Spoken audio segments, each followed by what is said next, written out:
Alam kong iba sa inyo ay makaka-relate at maingganyo sa librong ating pag-uusapan ngayong umaga. Kaya nga po dyan ay makakasama po natin ang isang doctor. At hindi lang yan, siya rin po ay isang author.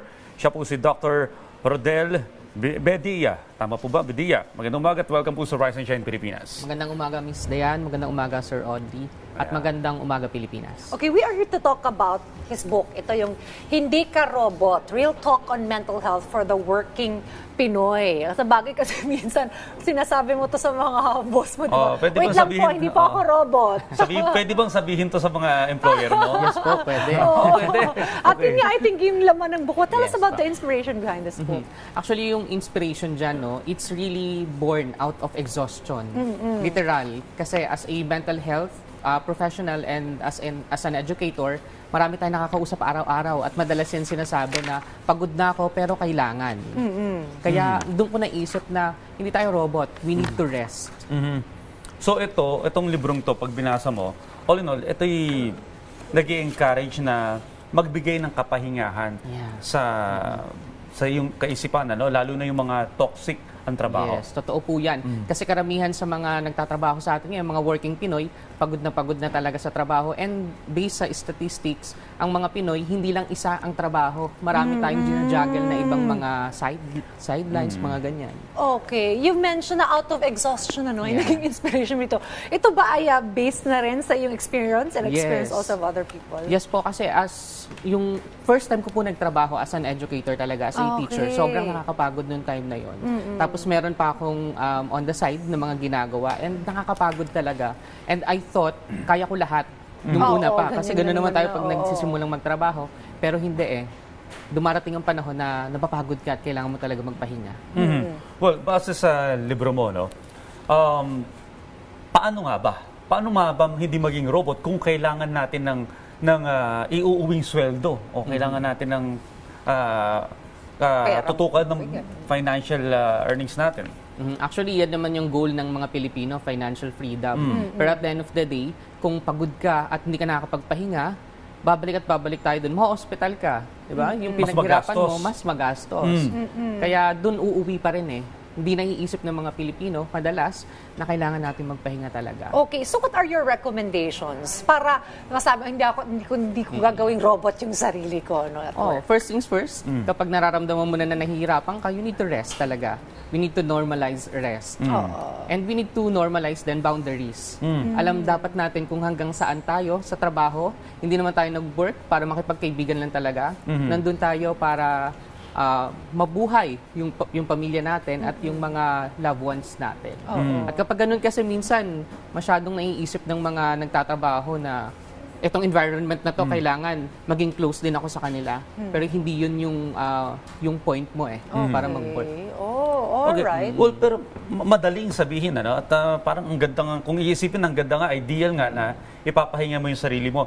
Pero sa ibang mga naghahanap buhay, may mga tinatawag na deadline. May mga pressure na kinakailangan gawin para naman mag-next level ka, umangat ka ng konti. Ma-promote. So, paano ito babalansin? Yan. Pag deadline ang pinag-uusapan kasi, yung thinking nating mga Pilipino, pag deadline, kailangan sa araw na to, masubmit natin. Pero mas maganda kung hindi tayo nagka-cram, before pa ng deadline na yun, mga 3 days before, kailangan tapos mo na siya para mas mako-compartmentalize mo yung mga dapat mo pang gawin on the side. Okay. You've mentioned a very interesting message kanina na parang you're here to work, to earn, na you set boundaries. Why is that important? Is it also a source of stress and anxiety if you have no boundaries na Yes, somehow. Kasi pag wala kang boundaries, especially kung employer-employee relationship, mahirapan ka talaga Lalo kung madalas... Naabuso. Correct. Dito tayo sa Pilipinas, hindi lang yung job description mo ang gagawin mo.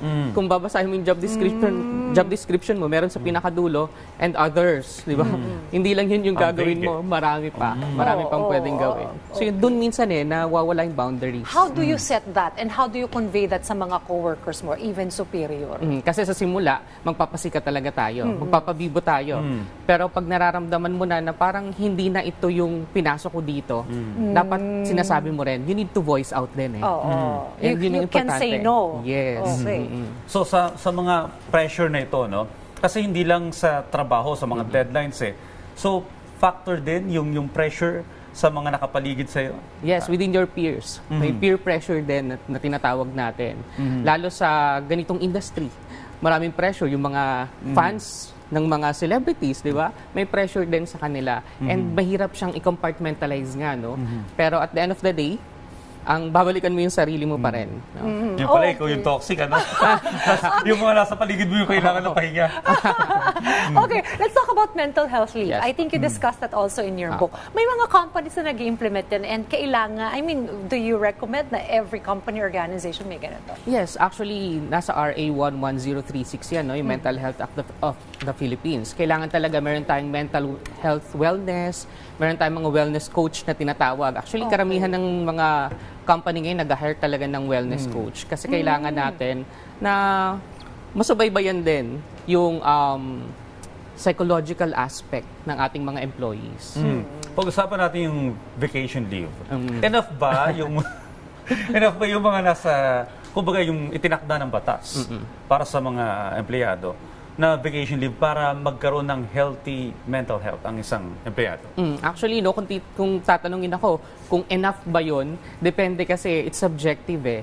Pero kung objective natin siya titingnan, siguro naman ginawa ng gobyerno natin yon para talagang mas matulungan tayo. And naka-align naman siya sa mga batas natin. And I think, objectively, enough siya. Pero subjectively, depende din sa tao kasi. Baka yung iba kasi, mahilig magbakasyon. Mas pinaprioritize nila ang bakasyon, no? Kesa sa work talaga.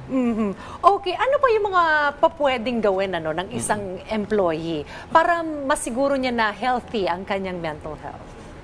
Yon, i-assess mo yung sarili mo. Pagpasok mo pa lang, andito na ako sa environment ko. Am I okay dealing with my peers, with my co-workmates? Kapag medyo tagilid ka doon, If the answer is no. Babalikan mo yung sarili mo din. Ako ba ang may problema or sila? Okay. Okay, so mga ka-RSP natin na interesadong mabasa itong libro na Hindi Ka-Robot. Saan po ito mabibili? Mas maganda po kung i-contact na lang nila ako sa mga online, social media. Yes po. Just type Doc Ron Bedia. Yon, doon po sa mga social media accounts po. And I was scanning the pages, nakakatawa siya. Kasi Yeah. relatable, Correct. Pwede rin sa mga Gen Z, no? And Kasi even actually us yung laman po niyan, millennials. mga na-interview ko mismo. Okay. Kaya talagang working Pinoy ang nandyan. Anong generation po yung na-interview? Halo-halo. Halo-halo. May students, Okay. tsaka merong mga CEO din. Okay, very interesting and also makakatulong sa inyo para ma-enjoy nyo naman ang pagtatrabaho at saka wag puro work, Correct. mag-rest din tayo. Thank you very much, Thank you, Dr. thank you. Bedia. Maraming salamat. Thank you.